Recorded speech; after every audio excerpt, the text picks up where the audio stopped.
जब हमारे उद्धार का समय आता है तो सबसे पहली कृपा होती है, हमें सत्संग मिलता है सबसे पहला।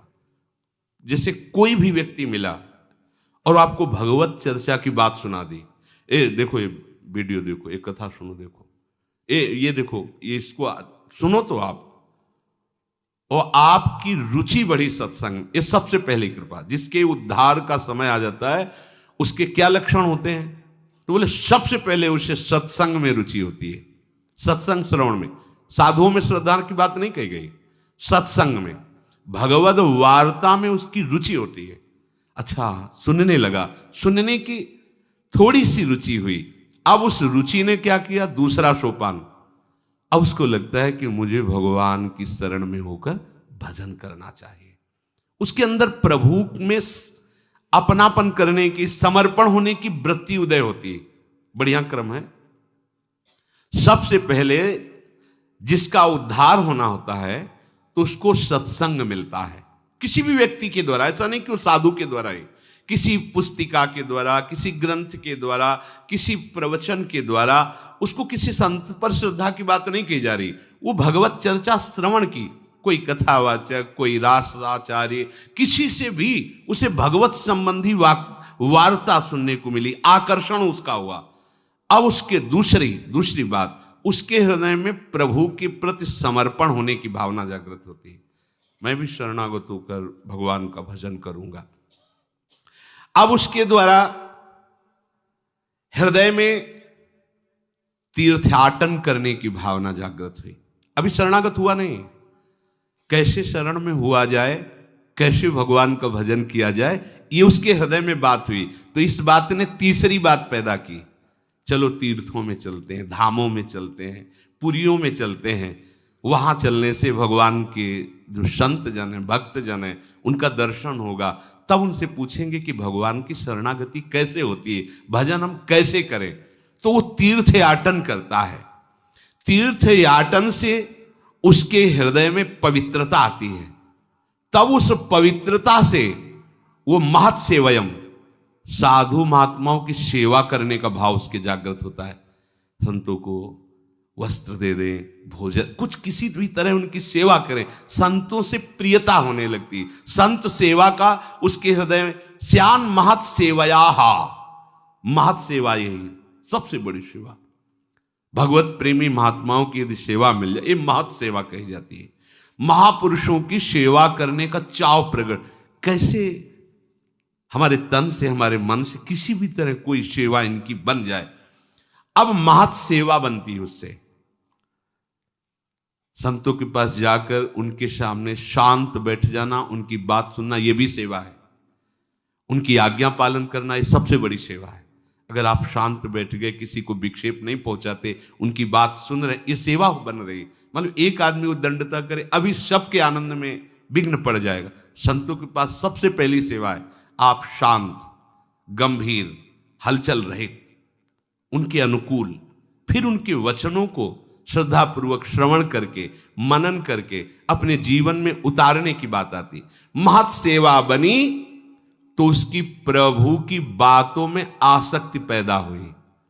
भगवत चर्चा, भक्त चर्चा, आसक्ति कैसी अब होने लगी, अब बिना सुने नहीं रहा जाएगा, इसे आसक्ति कहते हैं। अब कैसे, क्या करूं जिससे मुझे रोज सत्संग मिले। ये अहोभाग्य है, अपने को जो रोज सत्संग कथन श्रवण करने को मिलता है, ये दुर्लभ बात है, दुर्लभ बात है।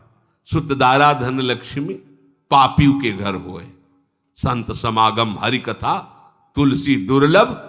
तो ये दुर्लभ बात, महत् सेवा से उसके हृदय में भगवत चर्चा सुनने की आसक्ति पैदा हो गई। अब पहले आसक्ति नहीं होती, सुन करके वो भगवान की शरण में होने की बात आई।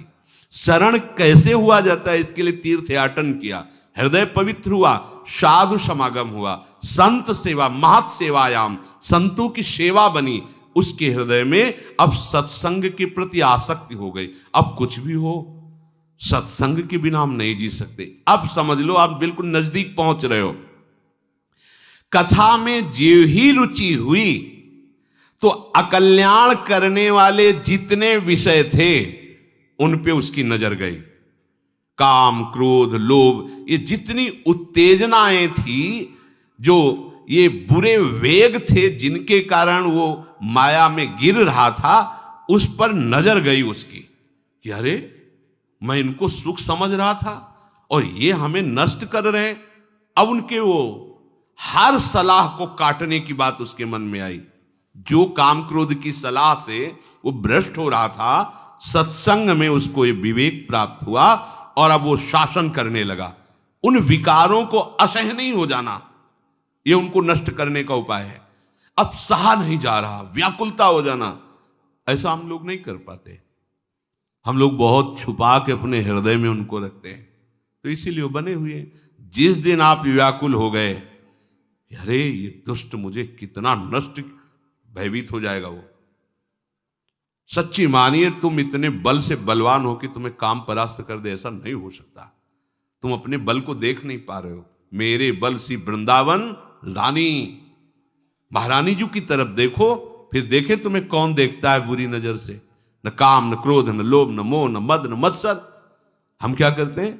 महारानी जी की तरफ पीठ किए हुए और इनकी तरफ नजर किए हैं और इनका स्वागत करते हैं। लगता है इनसे हमें सुख मिलता है, इसीलिए बने हुए हैं। सत्संग, सत सेवा अर्थात साधु सेवा से जो सत्संग में रुचि हुई, उसने क्या किया? अनर्थ निवृत्ति कर दी। एक एक छांट छांट कर अपने मन के सारे दोष, अच्छा ये है हटाओ इसको, अब ये है हटाओ इसको। जितने विकार थे वो सब सत्संग के प्रभाव। रोज जलोगे आप, सत्संग सुन रहे हो, रोज जो आपके अंदर गंदगी है, गंदे विचार हैं, गलती है, वो आपको यहां बैठे बैठे जलाएगी। मैं कब निकल पाऊंगा इससे, मैं कैसे दूर कर पाऊंगा? ये सत्संग का प्रभाव होता है। अब कुछ लोग ऐसे भी होते हैं कि वो बांस की तरह होते हैं। बांस में कितनी भी जल वर्षा हो, खूब गाय के गोबर की खाद लगा दो, कभी उसमें फल नहीं लगेगा, पक्का। चाहे गुरु मिले बिरंच सम, फूले फरे न बेत, बरसे सुधा जल सम। अमृत वर्षा करे तो भी बेत बांस में फूल फल नहीं लगेंगे। ऐसे मूर्ख हृदय न चेत, चाहे गुरु मिले बिरंच सम। कुछ ऐसे जड़ स्वभाव के होते हैं, या वही सत्संग सुनना चाहे सुन लिया, आचरण में फर्क नहीं पड़ेगा। हमें दिखाई देता है 8-8, 10-10 वर्ष हो गए, वही बात ज्यों की त्यों वही बात, कोई असर नहीं। बेत हैं ये, सुधरने वाले नहीं।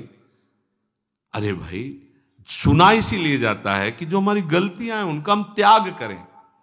तो जो जिसका अब आखिरी जन्म है, ये जो क्रम आपको बता रहे हैं, पहले भगवद वार्ता सुनी, प्रभु के शरणागत होने का भाव आया, इसलिए तीर्थयाटन धाम यात्राएं शुरू की, संत समागम हुआ, संत सेवा बनी, हृदय में प्रभु के प्रति आसक्ति हुई, उनकी चर्चा सुनने की, सत्संग का प्रभाव छाया। जितने अंदर गंदगी विकार थे सबको त्यागने का धीरे धीरे निश्चय किया, उनका त्याग किया, अर्थात अनर्थ निवृत्ति हुई। अब निष्ठा बन गई। अब निष्ठा बन गई। एक भरोसो, एक बल, एक आस, विश्वास।